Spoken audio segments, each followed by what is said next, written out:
curioso para saber que restaurante é esse. Eleições 2024. O prazo para a oficialização das convenções partidárias já começou, hein? Em Salvador, 6 pré-candidatos da prefeitura já definiram suas datas. Veja quem são os candidatos na reportagem de Gabriel Nascimento, que querem ocupar o Palácio Tomé de Souza no lugar de Bruno Reis. Veja aí. Bruno Reis, do União Brasil, deve ser o primeiro a ter a candidatura oficializada. A convenção está marcada para esta quinta-feira, dia 25 de julho.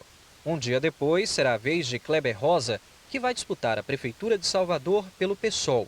O cronograma das convenções continua em 27 de julho, com o lançamento da candidatura de Vitor Marinho, do PSTU.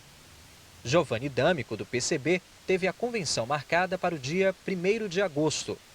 Eslane Paixão, do Unidade Popular, oficializa a candidatura em 2 de agosto.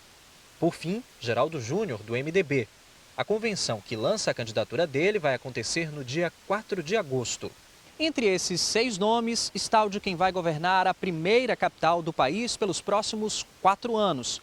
Decisão para quase 1.970.000 eleitores aptos a votar em Salvador. Para o escolhido, muitos desafios. Ele tem que ser sincero, não criar expectativas nas pessoas para ser eleito e depois não fazer nada. A saúde do nosso município é um caos, certo? Os postos de saúde são tudo bonito, mas não funcionam, não tem médico para atender. Tem que ser um prefeito que ajude a população em tudo, não só na educação, que está horrível, também na segurança pública, porque a gente sai e não sabe se vai voltar, se é um sequestro aqui, é um assalto ali. Finalizada a etapa das convenções partidárias em 5 de agosto, a propaganda eleitoral começa no dia 16 de agosto. O primeiro turno das eleições será em 6 de outubro, o segundo no dia 27 de outubro. Tempo suficiente para analisar quem está mais preparado para o cargo. É obrigação nossa olhar o histórico dele, né? Para saber o que realmente ele fez para a cidade, qual é o projeto dele de fazer para a cidade, se realmente esse projeto que ele está dizendo que vai fazer tem coerência. O outro ponto que a gente deve destacar é a trajetória, né, dos candidatos, do ponto de vista da ocupação de cargos públicos. E um elemento que eu acho também muito importante, acredito que é fundamental, é exatamente olhar qual é o partido, qual é a ideologia que um candidato ou candidata está se vinculando do ponto de vista de conseguir ali dar uma dimensão mais coletiva ao trabalho que é governar. E não esqueça, seu voto faz a diferença. Por isso, não deixe de ir às urnas. A gente pode até desconfiar de políticos, né, do ponto de vista da sua capacidade de cumprir o que prometeu. Mas as instituições políticas, numa democracia, são algo de grande riqueza, né, porque a gente precisa exatamente entender essa capacidade da democracia de organizar as escolhas, as vontades, os interesses da sociedade e que isso se traduza no voto e na escolha de governantes que conduzirão as nossas vidas, né, a cada ciclo de 4 anos. É isso, ainda bem que vivemos num regime democrático onde o povo tem a possibilidade de escolher o seu representante, tá?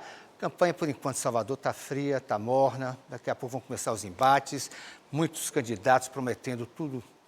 Eu falo sempre aqui, ó, abata, porque metade das promessas não é cumprida. É muito lero-lero, mas é bom você ficar sempre atento às propostas. O Bom Dia Bahia vai entrevistar, sim, os candidatos aqui, a gente vai conversar com eles e você deve ficar atento. Eu continuo com o Gabriel Nascimento, porque eu vou agora ao Tribunal Regional Eleitoral, ele vai falar sobre o processo eleitoral, porque eleitores com deficiência ou mobilidade reduzida poderão pedir transferência temporária do local de votação para as eleições, tá?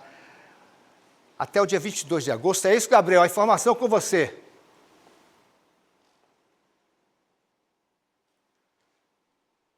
Você está sem áudio. Gabriel, você está sem áudio. Vê aí o microfone, dá uma ajeitada no microfone aí. Enquanto ele ajeita o microfone, a gente vai dar uma olhada no trânsito. É o tempo que ele tem para ligar o microfone. Não enrolado não, é bom você ficar atento também. Deixa eu faltar com o Gabriel Nascimento. Fala aí, Gabriel, quero te ouvir agora com essas novidades sobre as eleições. Oi, Casemiro. Pronto. Enrolada nada, como você bem pontuou, é serviço para a comunidade. Vamos deixar assim, deixar abaixo.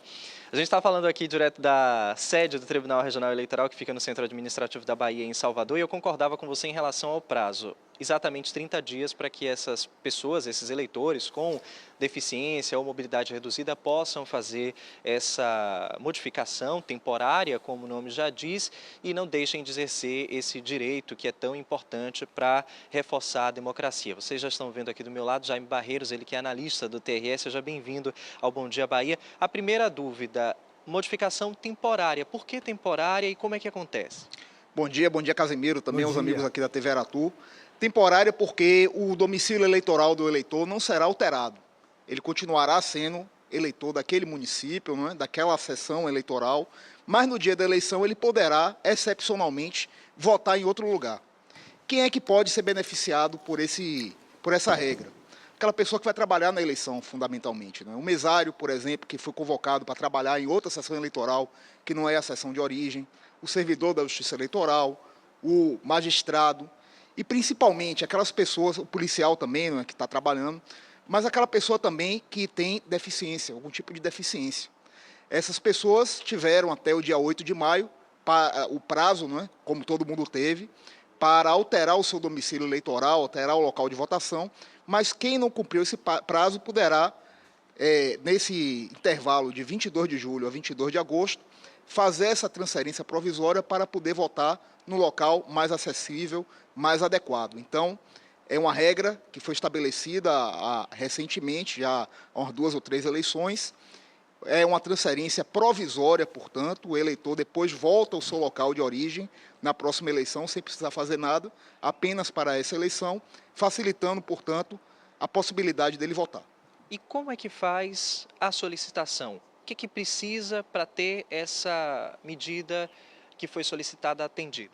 Bom, o eleitor deverá comparecer a um cartório eleitoral. É importante frisar que apenas dentro do município é que isso poderá ser feito. Então, por exemplo, um eleitor de Salvador que tem uma deficiência, ele poderá sair do seu local de votação e votar em outro local no município de Salvador. Não poderá transferir de município, porque, como falei, mantém um domicílio eleitoral e é uma eleição municipal, não é?